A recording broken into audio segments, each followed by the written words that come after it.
Hello बच्चों, let us read the question. The question says Calvin cycle has A. Carboxylation regeneration, B. Oxygenation regeneration, C. Reduction oxygenation, D. Carboxylation reduction and regeneration. So the key concept involved in this question is a knowledge of Calvin cycle, or we can say C3 cycle. अभी हम पढ़ते हैं Calvin cycle, तो इसलिए नाम पड़ा क्योंकि जो कैल्विन थे उन्होंने ये साइकिल ढूंढी थी. C3 साइकिल क्यों पड़ा अभी देखते हैं. देखो, होते हैं 3 स्टेप. पहला होता है कार्बोक्सिलेशन, ठीक है, दूसरा होता है रिडक्शन और तीसरा होता है रीजेनरेशन. कार्बोक्सिलेशन जो होता है वो बहुत ही क्रूशियल स्टेप होता है. यहाँ पे क्या होता है, हमारा पहला जो प्राइमरी एक्सेप्टर मॉलिक्यूल है दैट इज 5 कार्बन कंपाउंड, ये एटमॉस्फेयर से क्या लेता है, कार्बन डाइऑक्साइड लेता है और हमें देता है हमारा पहला फिक्स्ड प्रोडक्ट जो कि 3 कार्बन कंपाउंड है. ये दो हमें देता है 3 फॉस्फोग्लिसरेट के molecule which is a 3 carbon compound.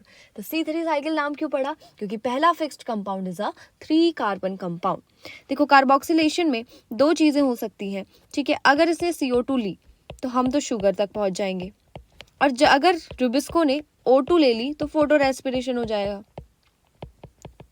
ठीक है. तो मैं कहती हूँ कि जब ऑक्सीजन और कार्बन डाइऑक्साइड 1:1 के रेशियो में प्रेजेंट हो तो हमारा कार्बोक्सिलेशन कराने वाला enzyme that is Rubisco ribulose bisphosphate carboxylase oxygenase, ये क्या करता है, ऑक्सीजन ले लेता है और एक वेस्टफुल प्रोसेस करवा देता है जिसे हम कहते हैं फोटो रेस्पिरेशन.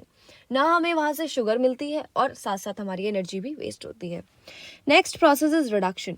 एनसीईआरटी कहता है रिडक्शन को a series of a step. Reduction is a series of a step जहाँ पे से हम पहुँचते हैं ट्रायोस फॉस्फेट में.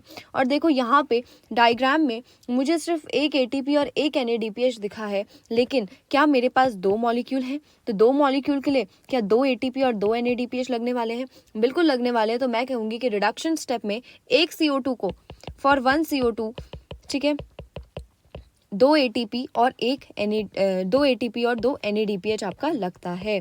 2 ATP प्लस 2 NADPH, क्योंकि मेरे पास क्या थे, 2 मॉलिक्यूल थे फॉस्फोग्लिसरेट के. फिर यहाँ से बना ट्रायोस फॉस्फेट रिड्यूस होके, वहाँ से तो हमने शुगर स्टार्ट निकाल लिया, लेकिन क्योंकि ये एक साइकिल है तो क्या हमें हमारा पहला कंपाउंड दोबारा चाहिए, बिल्कुल चाहिए. इसके लिए होता है रीजनरेशन और हमें देनी पड़ती है एनर्जी, ठीक है. यहाँ पे एक ही एनर्जी देंगे तो मैं कहती हूँ कि एक ATP फॉर 1 CO2 यहाँ पे भी लगता है. तो अगर मैं 6 के लिए रिएक्शन लिखूँ तो मैं लिखती हूँ कि 6 RUBP, ठीक है, मुझे 6 CO2 मुझे फिक्स करवानी है, क्योंकि ग्लूकोज में 6 कार्बन होते हैं तो मुझे 6 CO2 फिक्स करवानी पड़ेंगी. और 18 ATP के साथ साथ यूज होती है 12 NADPH2 और ये हमें देता है 6 RUBP, साथ में एक ग्लूकोज का मॉलिक्यूल, साथ में ATP का यूज हुआ, ठीक है, एक फॉस्फेट हट गया तो वो फॉस्फेट हमें किस फॉर्म में मिलेगा, इनऑर्गेनिक फॉस्फेट की फॉर्म में मिलेगा. साथ साथ मिलता है 2 NADP प्लस और साथ साथ मुझे मिलते हैं 6 मॉलिक्यूल ऑफ वाटर. तो ये पूरी मेरी कैल्विन साइकिल होती है. पहला हमारे पास ऑप्शन है कार्बोक्सिलेशन रीजनरेशन, भाई 3 स्टेप होते हैं.